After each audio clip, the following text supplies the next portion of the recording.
नमस्कार, मैं हूं प्रशांत और आज का ये फिल्म नहीं आसान बिल्कुल अलग अंदाज में, क्योंकि हमारे साथ जो शख्सियत हैं वो भी कुछ अलग अंदाज में ही बात करती हैं, अलग अंदाज में अभिनय करती हैं। मेरे फेवरेट एक्टर, डायरेक्टर, प्रोड्यूसर, बहुत सारी फिल्में की हैं, साथ में नेशनल अवार्ड्स 3 बार नेशनल अवार्ड मिले हैं। मैं बात आज कर रहा हूँ पंकज कपूर साहब से। बहुत बहुत शुक्रिया पहले तो हमसे बात करने के लिए, वक्त देने के लिए। My pleasure. और मैं जिस ऑफिस में बैठा हुआ हूँ, इस ऑफिस में बहुत सारी पेंटिंग से जब मैं अंदर आया तो मुझे ये इस बात का एहसास है, शायद पहली बार हुआ कि आप बहुत अच्छे पेंटर भी हैं। मुझे ये बात पता नहीं थी। अच्छा और बुरा तो मैं नहीं जानता हूँ, क्योंकि ये बतौर पैशन क्रिएटिविटी ये काम कुछ 2-3 साल पहले ही शुरू किया है मैंने जी। लेकिन हाँ, थोड़ा इसमें इंडल्ज करता हूँ जब कभी मौका मिल जाता है जी। लेकिन ये कि आप पेंटर भी हैं, आपको ये एहसास कब हुआ? 2-3 साल पहले एक क्रिसमस ईव पे हमारे यहाँ एक थोड़ी सी प्रथा है कि हम लोग एक दूसरे को कुछ एक गिफ्ट देते हैं। उसमें 3-1 साल पहले मेरे बच्चों ने मुझे कुछ कैनवसेस और कुछ पेंट्स दिए, तो मैं भी हैरान था कि ये किस सोच के तहत दिए। उन्होंने कहा कि जो खाली वक्त आपके पास रहता है उसमें आप इसका इस्तेमाल कर सकते हैं। तो पहले तो बड़ी हिचकिचाहट हुई, लेकिन फिर हल्के से शुरुआत की तो अच्छा लगा जी। फिर एक अलग ही लेवल पे क्रिएटिविटी का प्रोसेस स्टार्ट हो गया। तो इस तरह से ये सिलसिला बहरहाल शुरू हो गया जी। आपके प्लेस की बात करूं, शहर की बात करूं, दोपहरी की बात करूं, इतना लंबा सफ़र जी। और उसके बाद जहाँ से शुरू हुआ वहीं वापस, मैं नहीं कहूँगा आके रुक गए, बट वो भी कर रहे हैं और वो वापस शुरू किया। क्या वजह होती है फिल्म्स में उस तरह का काम या उस तरह का सेटिस्फेक्शन ना मिलना, या एक एक्टर की भूख, या एक बोरियत जो उस तरह के काम से हो जाती है, या रोज़ वैनिटी वैन्स में बैठ के इंतज़ार करना और घंटों, मतलब 2 शॉट पूरे दिन में 4 शॉट हो गए, सीन हो गए जी। क्या वजह होती है आप जैसे एक्टर के लिए? शुरुआत मेरी थिएटर में हुई, मतलब तालीम वहाँ से हासिल की और कई साल तक लगातार थिएटर ही करते रहे। फिर जब बम्बई शिफ्ट हुए तो यहाँ पे भी नाटक करना हमने शुरू किया, लेकिन यहाँ पे कुछ ऐसी मजबूरियाँ हमारे सामने आईं कि थिएटर मिलना मुश्किल हो गया, रिहर्सल स्पेस मिलना मुश्किल हो गया। तो मैंने अपनी जो क्रिएटिव कह लेंगे या जो भी उसे कहना चाहें, अपनी एनर्जीज़ को मैंने राइटिंग की तरफ, डायरेक्शन की तरफ उसको मोड़ दिया, समझ लीजिए। तो इसीलिए जिस दौर में मैंने थिएटर बंद किया, उसमें उस ज़माने में राइटिंग का दौर बहुत ज़्यादा शुरू हो गया। तो कौन सा वक्त था जब? I think 90s। फिर टेलीविज़न जो बतौर अभिनेता मैं कर रहा था, तो दरअसल बेस्ट चॉइस उस वक्त वो थी। करमचंद वगैरह स्टार्ट हुआ, तो उस वक्त जो हमारा मेन स्ट्रीम सिनेमा था या सिनेमा था, आपके पास वही 2-3 गिने चुने किरदार थे जी। हीरोइन का भाई, हीरो का दोस्त या विलेन जी। तो ये तो वो रोल नहीं थे जिनके लिए मैंने तालीम हासिल की थी। मुझे लगता है कि मेरी तकदीर बहुत अच्छी थी, क्योंकि हुआ यूँ कि जिस वक्त शायद टेलीविज़न में सबसे ज़्यादा क्रिएटिव काम हो रहा था, मुख्तलिफ़ कहानियाँ, मुख्तलिफ़ किरदार, उस वक्त मुझे टेलीविज़न में काम करने का मौका मिला। ऐसा लगता था मजबूरी के तहत, लेकिन I made that brave choice कि मैं सिनेमा में रेगुलर रोल्स नहीं करूँगा और टेलीविज़न में मुख्तलिफ़ किरदार करूँगा। दूसरा ये था कि कुछ पैसे भी मिल रहे थे। पैसा अच्छा था जी। पैसे शुरुआत में तो ऐसा लगा कि सर्वाइवल के लिए हैं। सिर्फ सर्वाइवल ही नहीं था, उसके साथ साथ क्रिएटिव सर्वाइवल भी था, जो मैं समझ जी सेटिस्फैक्शन था। फिर ऊपर वाले की कुछ ऐसी कृपा हुई कि जब ऐसा लगा कि टेलीविज़न बहुत थका रहा है, तो कुछ ऐसा इत्तेफाक हुआ कि उसी ज़माने में फिल्में अच्छी निकलने लगीं, अच्छे सब्जेक्ट्स आने लगे, वो फिल्में चलने लगीं। उसी दौर की फिल्में हैं ये, मकबूल, धर्म, वहाँ से फिल्मों का दौर शुरू हो गया। तो फिर मैंने ये तय किया कि अब टेलीविज़न जो है वो नहीं करेंगे, क्योंकि टेलीविज़न की शक्ल भी बदल रही थी जी। और कुछ ऐसी शक्ल थी जिसको मैं पहचान नहीं पा रहा था। तो मेरे पास कुछ वक्त भी होने लगा, जिसमें से कुछ हिस्सा मैंने पेंटिंग में सर्व किया। और फिर मुझे ख्याल आया कि बहुत अरसे से थिएटर की ज़मीन पे नहीं उतरा हूँ, जहाँ पे मेरी एक्चुअली शुरुआत हुई है और जहाँ से मैंने तालीम हासिल की है। तो ये सिलसिला दोपहरी का रहा। इस तरह से थिएटर में वापसी हुई, समझ लीजिए। और उम्मीद करता हूँ कि जब तक हूँ तब तक चलता रहेगा ये सिलसिला। मेरे ख्याल में कॉलेज टाइम से, स्कूल टाइम से आप प्लेस कर रहे थे और आपके फादर साहब ने कहा कि बेटा अगर आपको इस लाइन में जाना है तो प्रॉपर पढ़ाई करके जाओ। उस वक्त ऐसी सोच रखना, आपको इजाज़त दे देना, और जब आपने FTI भी मेरे ख्याल में दिया और आपने NSD भी दिया और FTI में शायद नहीं हो पाया बिकॉज ऑफ कद काठी, तो पहले कौन सा दिया था, FTI या NSD? आई थिंक पहले नेशनल स्कूल ऑफ ड्रामा जी। जब मैंने बताया कि मैं अभिनेता बनना चाहता तो मेरी माँ तो रोने लगी, और हालांकि वो मेरी पहली टीचर थी, जिन्होंने मुझे 3-4 साल की उम्र वो में आपको अभिनय स्किट्स सिखाया। कराती थी? हाँ, जी जी। तो मेरे फादर साहब जो थे वो बहुत एमेंसिपेटेड आदमी थे, अपने ज़माने से 30-40 साल आगे। तो लुधियाने जैसे शहर में 1970 में इमेजिन कीजिए कि एक 19 साल का 17-18 साल का लड़का कहता है कि मैं अभिनेता बनना चाहता हूँ। तो उन्होंने बस यही चीज़ एक मुझसे कही, बेटा पहले तो ये पता कर लो कि ये ग्लैमर है जो तुम्हें अट्रैक्ट कर रहा है या वाकई तुम्हारे अंदर एबिलिटी है। अगर एबिलिटी है तो मुझे दिक्कत नहीं है, मैं तुम्हें सपोर्ट करूँगा फुली। तो जब फिल्म इंस्टीट्यूट का इंटरव्यू दे रहा था मैं, तो मेरे अंदर ख्वाहिश ये थी कि ऑडिशन में सिलेक्ट हो जाऊँ, भले स्क्रीन टेस्ट में फेल हो जाऊँ। तो ऑडिशन में सिलेक्ट हो गया। नेशनल स्कूल ऑफ ड्रामा उन्होंने मेरे लिए पता किया था कि अभिनय की तालीम के लिए एक और जगह भी है जो दिल्ली में नेशनल स्कूल ऑफ ड्रामा है, तो वहाँ का फॉर्म उन्होंने मंगवा के मुझसे अप्लाई कराया था। क्या बात। तो वो विजनरी थे मतलब उस मामले में। तो इस तरह से दोनों जगह इंटरव्यू हुआ। यहाँ फिल्म इंस्टीट्यूट में स्क्रीन टेस्ट में उन्होंने मुझे फेल कर दिया, ऑडिशन में मुझे सिलेक्ट कर लिया था। तो नेशनल स्कूल ऑफ ड्रामा ने मुझे सिलेक्ट कर लिया और फिर वहाँ तालीम हासिल हुई और वही मेरे लिए ज़मीन बनी आगे के काम के लिए।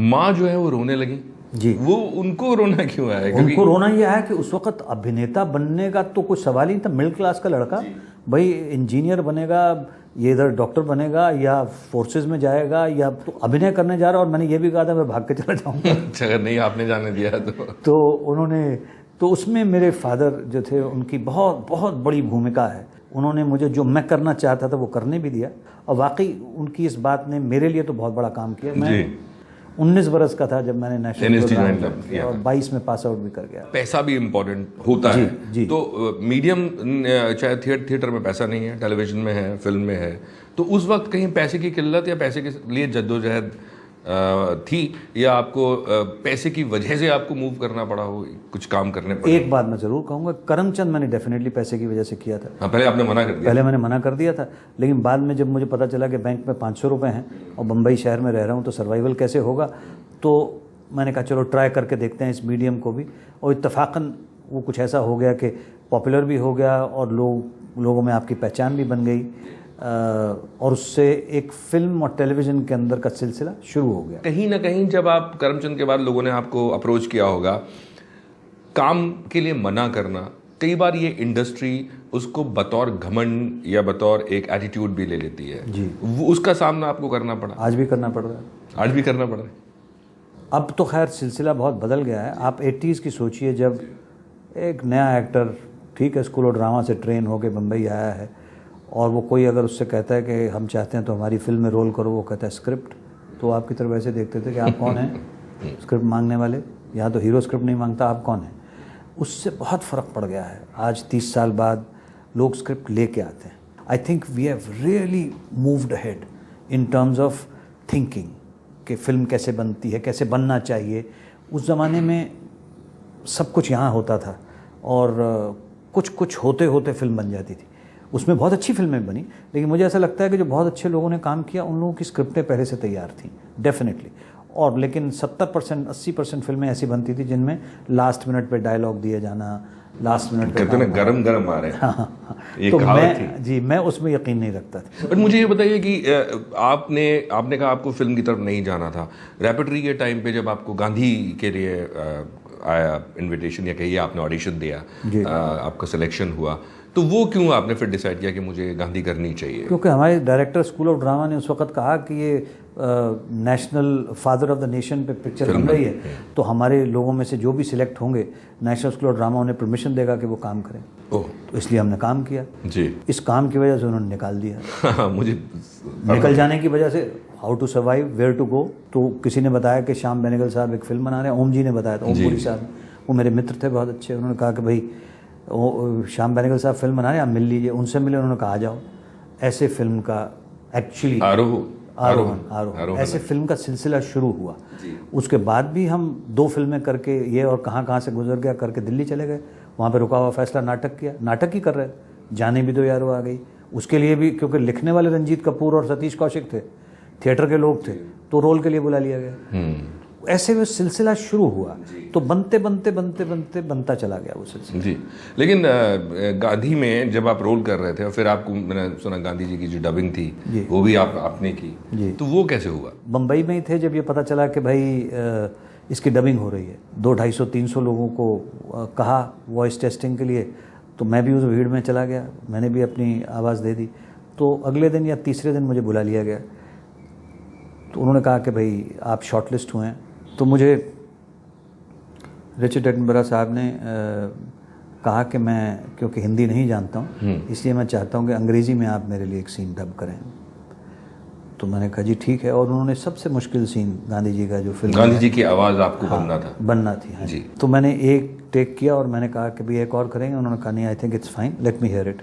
और मैंने सुना तो I was myself surprised, क्योंकि कुछ ठीक ठाक हो गया था।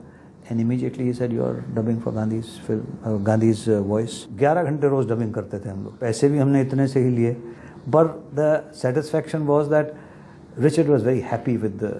और इतनी बड़ी फिल्म का हिस्सा बनना। और छोटा सा एक ब्रेक ले लेते हैं, ब्रेक के बाद वापस आते हैं। ब्रेक के बाद जब वापस आएंगे तो जो फिल्मों का जो बाकी सफ़र है आपको, उसके बारे में हम लोग बात करेंगे, और एक एक्टर की जो मजबूरियां फिल्म में हो जाती हैं या बहुत सारी फ्रस्ट्रेशन हो जाती हैं, वो सब पे भी हम बात करेंगे। आते हैं बस थोड़ी सी देर में।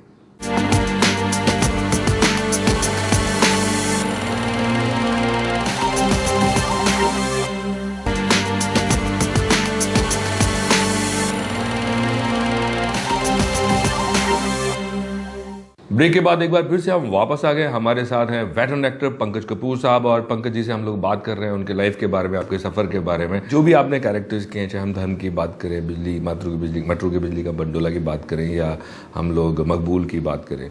ये जितने भी कैरेक्टर्स हैं बहुत इंटेंस कैरेक्टर हैं, और जितने भी डायरेक्टर्स के साथ आपने काम किया है, आप कहते हैं कि कुछ लोग हैं जिनके साथ आपने 2 बार 3 बार रिपीट किया है जी, लेकिन ये जो किरदार है बहुत वक्फे के बाद है, वक्त के बाद है। चूज करने में वक्त आप लगाते हैं, लेकिन कुछ ऐसा दिल में बनाया हुआ कि मुझे 2 साल में पिक्चर करनी है या नहीं करनी है? क्योंकि मैं देख रहा था कि शुरुआत में आपकी साल में 2 से 4 फिल्में हर साल आती थी जी। और मेरे ख्याल में पिछले 2 साल में 2016-17 में फिल्म नहीं है।